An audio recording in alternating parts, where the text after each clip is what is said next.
Assalamualaikum warahmatullahi wabarakatuh. Innal hamdalillah nahmaduhu wa nasta'inuhu wa nastaghfiruh wa na'udzu billahi min syururi anfusina wa min sayyiati a'malina. May yahdihillahu fala mudilla lahu wa may yudlil fala hadiyalah. Asyhadu an la ilaha illallah wahdahu la syarikalah wa asyhadu anna Muhammadan abduhu wa rasuluh.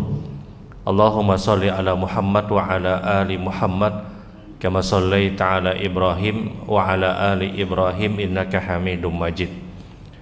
Allahumma barik ala Muhammad wa ala ali Muhammad kama barakta ala Ibrahim wa ala ali Ibrahim innaka Hamidum Majid. Ikhwanu fiddin, ibu-ibu, bapak, saudara-saudara jamaah salat subuh Masjid Al-Mujahidin rahimakumullah. Alhamdulillah, mari sama-sama kita bersyukur kepada Allah Subhanahu wa Ta'ala. Di kesempatan pagi hari ini kita masih diberikan nikmat sehat, nikmat kesempatan untuk kembali beribadah kepada Allah. Berapa banyak orang-orang yang ketika beristirahat di waktu malam kemudian bangun keesokan paginya dia mendapatkan musibah sakit. Berapa banyak seseorang yang ketika dia asalnya sakit kemudian dia beristirahat di waktu malam diberikan kembali nikmat sehat. Dan walillahilham, segala puji milik Allah. Kita bersyukur kita masih diberikan nikmat sehat, nikmat kesempatan untuk menjalankan ketaatan. Mudah-mudahan apa yang kita kerjakan, kita laksanakan dari ibadah-ibadah yang diperintahkan adalah ibadah yang memang benar diterima oleh Allah Subhanahu wa Ta'ala. Kemudian tentunya salawat serta salam kita tujukan kepada Nabi dan kepada Rasul kita Nabi Muhammad sallallahu alaihi wasallam. Nabi sallallahu alaihi wasallam pernah mengingatkan kepada kita, man nasiya salatan alayya faqad nasiya wa qad khata'a tariqu ilal jannah. Siapapun, kata Nabi sallallahu alaihi wasallam, yang dia telah melupakan ucapan salawat kepada aku, maka sungguh dia telah berjalan dan dia telah salah untuk berjalan menuju surga Allah Subhanahu wa Ta'ala. Salawat atas Nabi sallallahu alaihi wasallam ini sebuah kelaziman, sebuah keharusan. Minimal ketika kita berada dari 24 jam yang Allah berikan, kita melafadzkan, mengucapkan salawat atas Nabi sallallahu alaihi wasallam itu di waktu pagi 10 kali dan di waktu petang 10 kali. Sebagaimana sabda Nabi sallallahu alaihi wasallam, man shalla alayya hina yusbih wa hina yumsi asyra marrat wajabat lahu syafaati.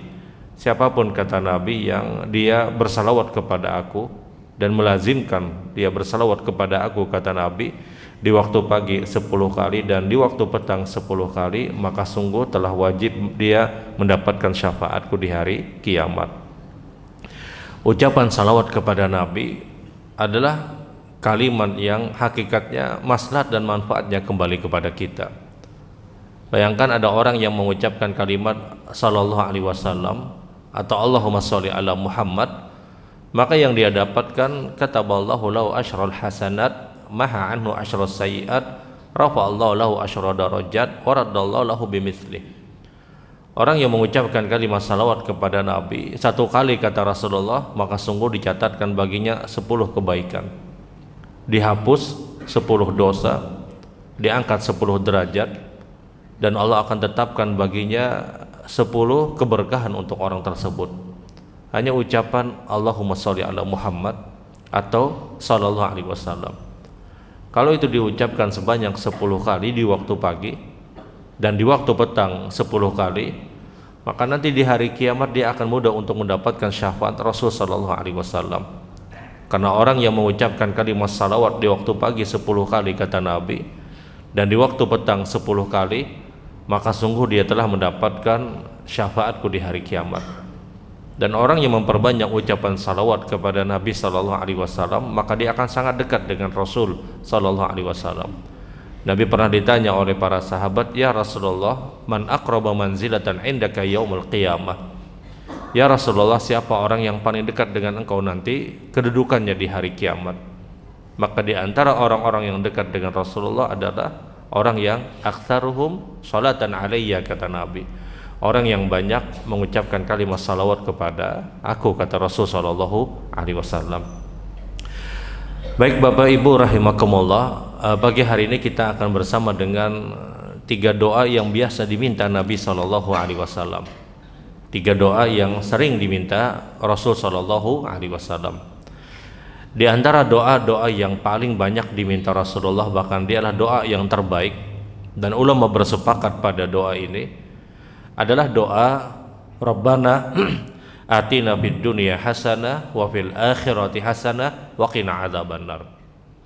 Di antara doa yang sering membasahi lisan Rasul sallallahu alaihi wasallam, yang tidak pernah beliau tinggalkan dalam kesehariannya, bahkan dalam setiap kesempatan Nabi berdoa, Nabi senantiasa meminta Rabbana atina fid dunya hasanah wa fil akhirati hasanah wa qina adzabannar.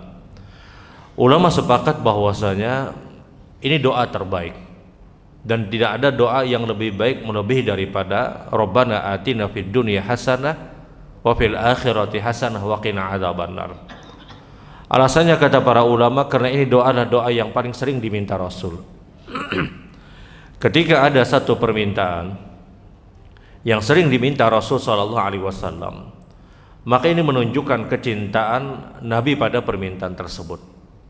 Sebagaimana ketika ada satu perintah Allah yang sangat diperhatikan Rasul sallallahu alaihi wasallam, maka ini menunjukkan akan keutamaan dan fadilah dari perintah tersebut. Contoh misalnya, tidak ada kewajiban yang paling dicintai oleh Allah melebihi daripada kewajiban 5 waktu sholat. Tidak ada kewajiban yang paling diperintahkan dan paling dicintai oleh Allah melebihi daripada ibadah sholat. Kalau kita bicara puasa, maka kewajibannya adalah setahun sekali. Kalau kita bicara ibadah haji, maka kewajibannya bahkan sekali seumur hidup bagi orang-orang yang punya kemampuan. Kalau kita bicara zakat, maka zakat pun itu hukumnya wajib bagi orang yang punya kemampuan, dan itu pun hanya sekali setahun. Berbeda dengan ibadah sholat, dia kewajibannya diperintahkan oleh Allah bukan setahun sekali, bahkan sehari itu 5 kali. Dan ini menunjukkan bahwasanya ibadah sholat adalah ibadah yang sangat dicintai oleh Allah, sangat diperintahkan. Maka kaidahnya adalah setiap apapun yang sering dan terus menerus dilakukan Nabi sallallahu alaihi wasallam dan mendapatkan perhatian lebih, maka ini menunjukkan perkara tersebutlah perkara yang sangat dicintai oleh Nabi sallallahu alaihi wasallam. Salat sunnah witir dan salat sunnah qobliyah subuh 2 rakaat misalnya. Ini 2 salat sunnah yang tidak pernah ditinggalkan Rasul sallallahu alaihi wasallam. 2 salat sunnah ini adalah 2 salat sunnah yang paling dicintai oleh Rasul sallallahu alaihi wasallam.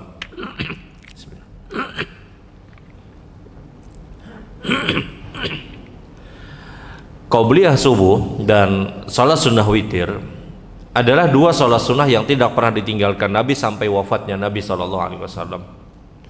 Maka 2 salat sunnah inilah 2 salat sunnah yang paling dicintai Rasul sallallahu alaihi wasallam.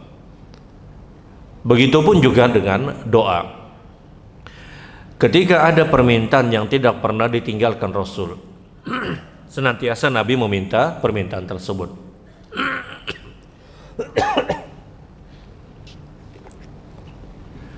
Maka permintaan tersebut adalah permintaan yang paling dicintai Rasul sallallahu alaihi wasallam. Dan tidak ada permintaan yang terbaik yang sering diminta Rasul adalah melebihi daripada Rabbana atina fid dunya hasanah wa fil akhirati hasanah wa qina adzabannar. Dan sekali lagi ulama sepakat ini doa terbaik. Tidak ada seorang punya waktu untuk berdoa kecuali dia masukkan doa ini. Pada saat misalnya salah satu keadaan terbaik untuk berdoa adalah turun hujan misalnya. Ketika turun hujan, maka adabnya adalah kita mengucapkan dulu dengan kalimat Allahumma sayyiban nafi'a, ya Allah datangkanlah hujan ini, turunkanlah hujan dengan hujan yang mendatangkan kemanfaatan. Kemudian apa yang dilakukan? Dia berdoa. Doa apapun yang dia minta, dia angkat kedua tangan, kemudian dia berdoa kepada Allah Subhanahu wa taala. Maka paling tidak ketika turun hujan, dia berdoa Rabbana atina fid dunya hasanah wa fil akhirati hasanah wa qina adzabannar. Ketika khatib berkhutbah misalnya di hari Jumat, kemudian selesai khutbah yang pertama, khatib duduk.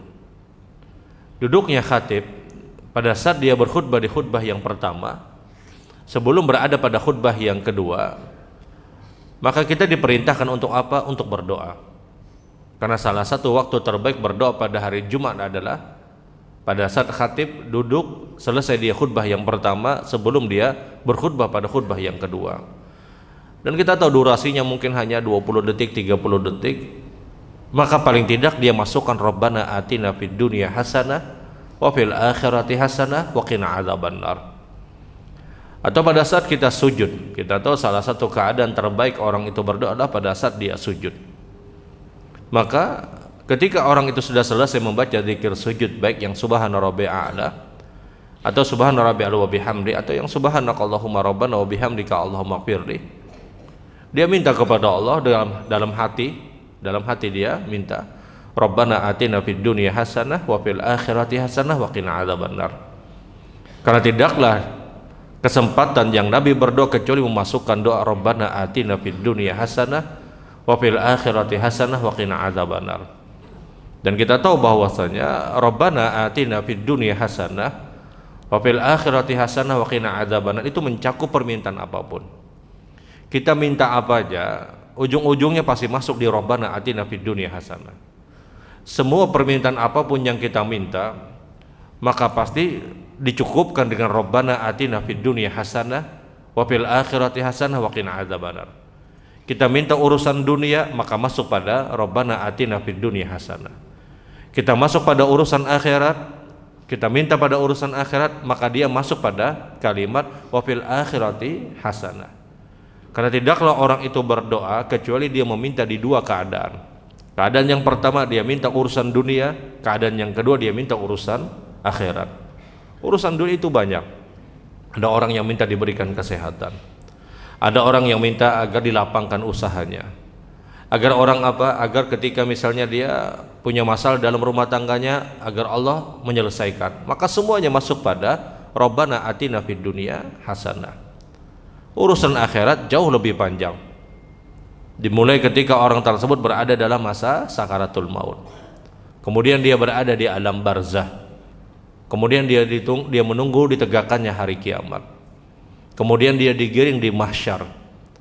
Kemudian setelah itu terjadi hisab. Kemudian terjadi mizan, timbangan kebaikan dan timbangan dosa. Kemudian dia berjalan di atas sirat. Kemudian dia berkumpul di kantorah. Kemudian dia masuk ke dalam sorga, kemudian minta diangkat derajatnya di sorga, maka ini masuk pada kalimat wa fil akhirati hasanah. Sehingga permintaan apapun yang kita minta, doa apapun yang kita minta, ujung-ujungnya pasti masuk pada Rabbana atina fid dunya hasanah wa fil akhirati hasanah wa qina adzabannar. Sehingga kata para ulama, tidaklah orang tersebut berdoa meminta apapun kecuali dalam doanya itu pasti masuk pada Rabbana atina fid dunya hasanah wa fil akhirati hasanah wa qina adzabannar. Kita bingung hendak minta apa, maka paling tidak Rabbana atina fid dunya hasanah wa fil akhirati hasanah wa qina adzabannar. Dan sekali lagi ini doa terbaik. Apa sebabnya? Karena doa sering diminta Rasul.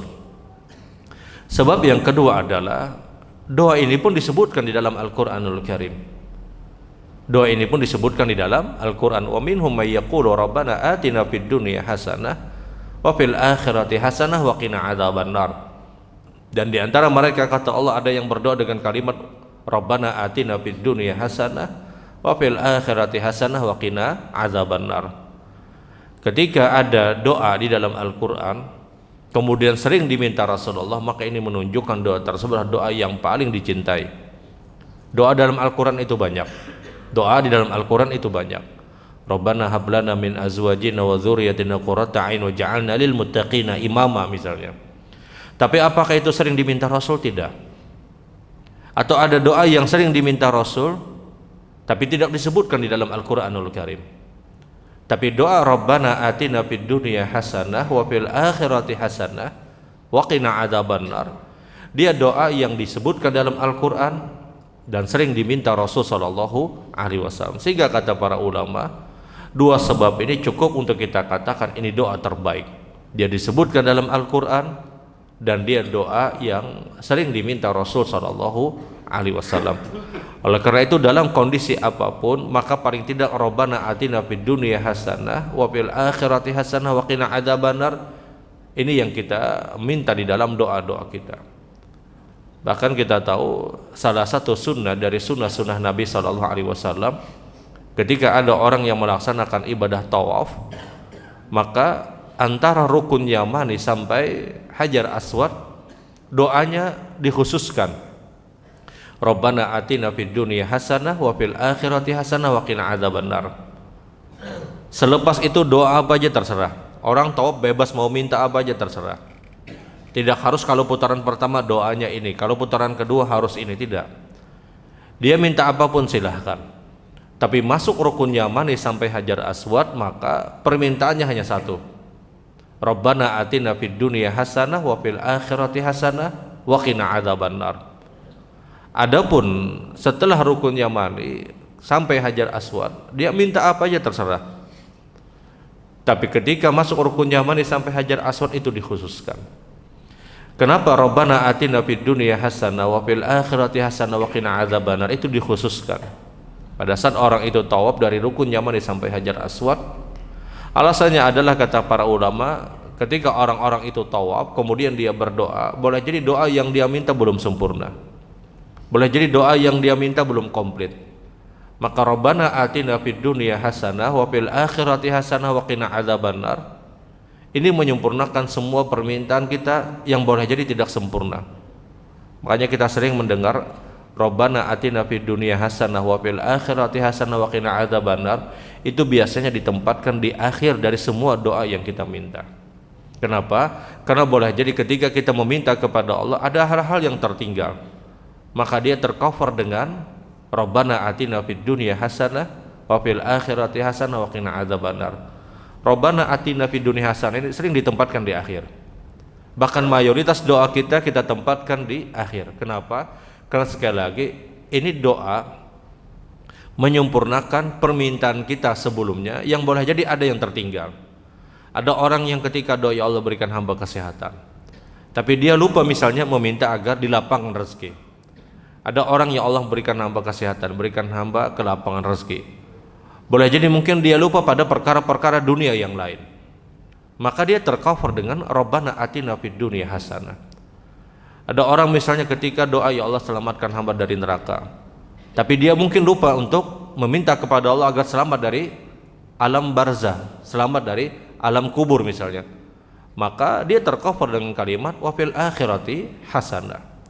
Sehingga sering kita sadar ataupun tidak menyadari, memahami ataupun tidak memahami, Rabbana atina fid dunya hasanah wa fil akhirati hasanah wa qina adzabannar itu senantiasa kita tempatkan di akhir. Untuk apa? Untuk mengcover atau menyempurnakan doa-doa yang boleh jadi ada yang tertinggal, ada yang mungkin belum kita minta pada kebaikan dunia ataupun kebaikan akhirat.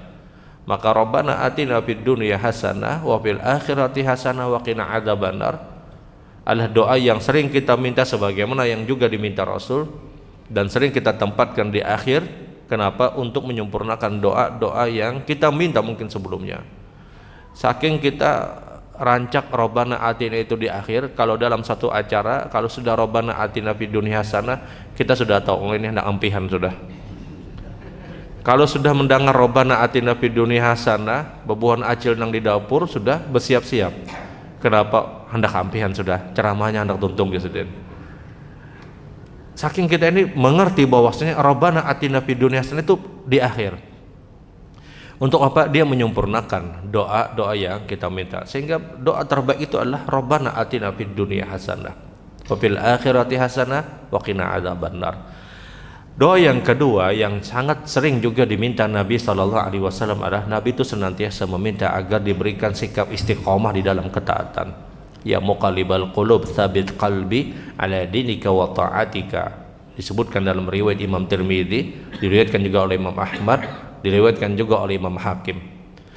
Di antara doa yang sering diminta Nabi Shallallahu Alaihi Wasallam adalah agar diberikan sikap istiqomah. Minta agar apa? Agar senantiasa bisa istiqomah.